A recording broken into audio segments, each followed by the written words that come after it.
Shalom, selamat pagi umat yang dikasihi oleh Tuhan Yesus.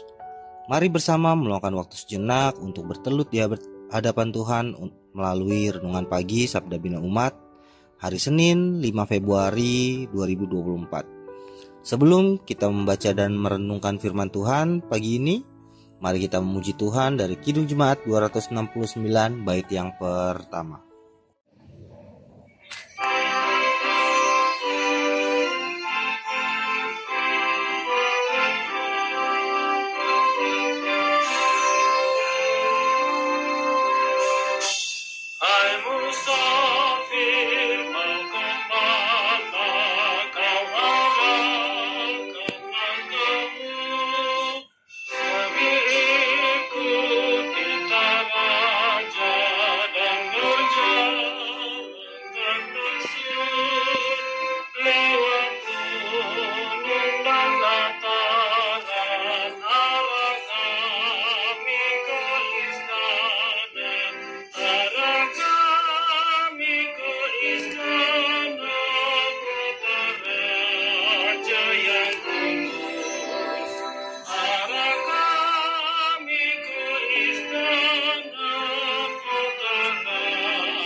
Jemaat yang dikasihi Tuhan Yesus, mari kita berdoa.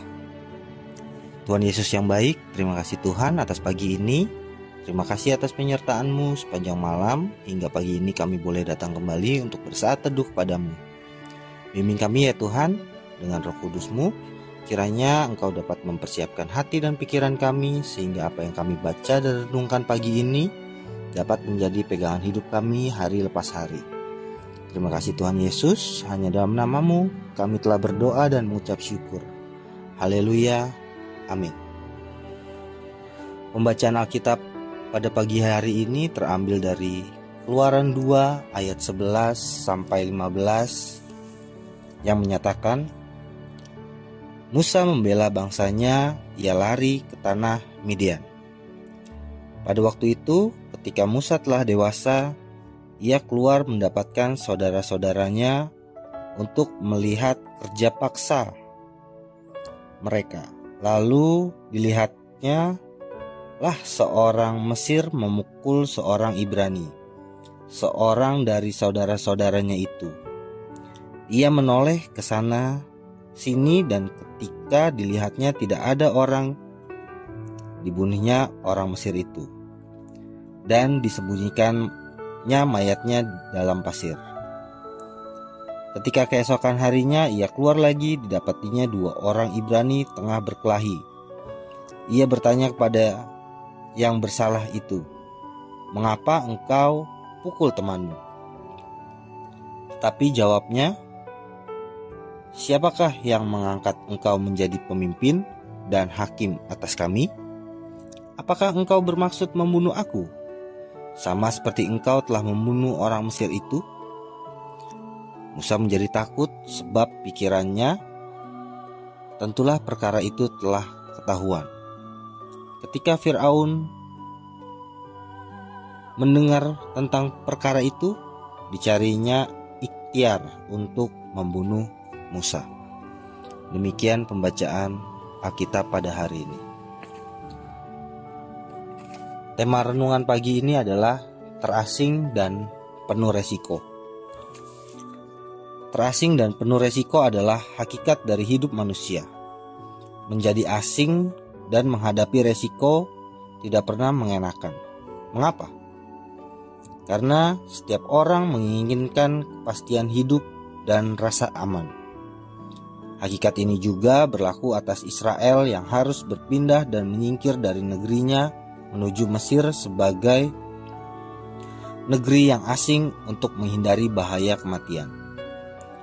Status orang asing tidak sulit ditemukan, karena kitab suci pun dapat dibaca sebagai suatu realitas perpindahan atau a moving reality. Kisah Israel di Mesir adalah sebuah migrasi biblis, yaitu refleksi fenomena orang asing atau migrasi dalam perspektif iman bagi langkah-langkah pembelaan dan pembebasan hak terhadap para migran. Dalam soal resiko, apakah berada di Mesir berarti rasa aman didapatkan? Pada awalnya begitu. Bani Israel diterima dengan penuh keramah tamahan. Mereka beranak pinak dan menikmati suasana negeri yang saat itu sangat makmur dan sejahtera. Tetapi semua tidak berlangsung lama. Pergantian kepemimpinan berarti pergantian kebijakan. Di sini Israel menjadi sasaran kecurigaan permusuhan, bahkan secara sistematis menderita karena ditindas. Musa yang tumbuh menjadi laki-laki dewasa akhirnya tahu dari manakah sesungguhnya asal-usulnya. Ia tahu justru dari tindakan beresiko yang diambilnya saat melerai perkelahian dua orang sesama saudara Ibrani. Kedoknya menutupi tindakannya membunuh orang Mesir pada ayat ke-14. Akhirnya terbongkar oleh pengaduan salah satu dari orang yang merasa Musa bermaksud ingin berkuasa atas mereka atau menjadi pemimpin dan hakim. Ia pun memutuskan untuk melarikan diri. Menjadi pelarian, menjadi orang asing, dan menjadi orang penuh resiko tanpa rasa aman di negeri asing, di tanah Midian. Hakikat iman adalah menerima status sebagai orang asing dan selalu menghadapi resiko bersama Tuhan yang adalah migran excellence yang unggul.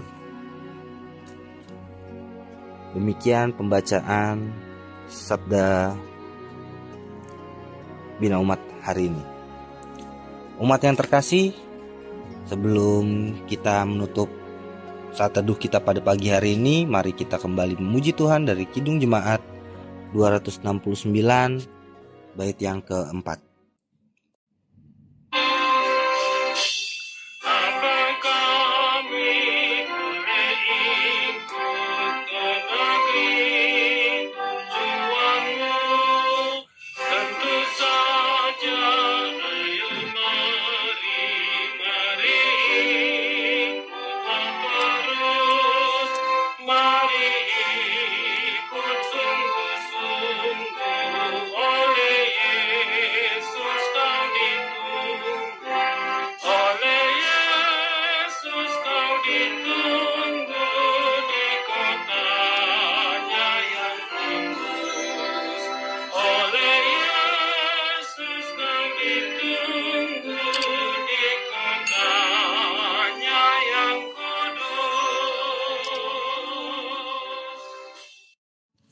Jemaat yang terkasih, kita akan menutup saat teduh pada pagi hari ini. Mari bersama kita berdoa. Tuhan Yesus yang baik, terima kasih ya Tuhan karena kami sudah boleh mendengar dan merenungkan sedikit dari firman-Mu melalui renungan pagi ini ya Tuhan. Sebelum kami memulai aktivitas kami pada hari ini, kami ingin mendoakan semua jemaat yang berada di GPIB Hosiana, kiranya Engkau memberikan kesehatan untuk kita semua. Khususnya pada hari ini kami ingin mendoakan keluarga dari Bapak Markus Adri R. Ismau, keluarga Bapak Stefanus Januardi, dan keluarga Bapak Jimmy Joseph. Engkau dapat memberkati keluarga ini ya Tuhan. Engkau tahu semua pergumulan yang terjadi pada keluarga ini. Engkau berkati kesehatan, pekerjaan, dan pelayanan mereka ya Tuhan. Kami serahkan keluarga ini ke dalam tangan-Mu saja ya Tuhan. Dalam doa ini juga kami ingin berdoa untuk persekutuan kaum perempuan. Kiranya Engkau selalu memberkati persekutuan ini ya Tuhan. Jaga selalu agar persekutuan ini tetap kompak dan selalu menjadi inspirasi untuk lingkungan di sekitarnya ya Tuhan. Kami juga ingin berdoa untuk Gereja GPIB Hosiana dan seluruh program yang sudah direncanakan. Mudahkan semua rencana yang sudah dibuat, berkati semua orang yang turut andil dalam membuat program di dalam gereja ini ya Tuhan. Kami serahkan semua yang sudah kami buat karena kami tahu kami hanya dapat merencanakan sesuatu, namun Engkaulah yang paling tahu apa yang terbaik untuk kami. Tidak lupa juga kami ingin mendoakan KMJ kami, Bapak Pendeta Menaki beserta keluarga, karyawan, dan presbiter yang berada di GPB Hosiana ya Tuhan. Berkati mereka semua dalam pelayanan, pekerjaan, maupun kehidupan keseharian mereka ya Tuhan. Ya Tuhan Yesus, mampukan kami menjalani iman kami bersama Engkau. Inilah doa dan permohonan kami, terpujilah Engkau, haleluya, amin. Demikian renungan Sabda Bina Umat hari ini. Selamat beraktivitas, Tuhan Yesus memberkati.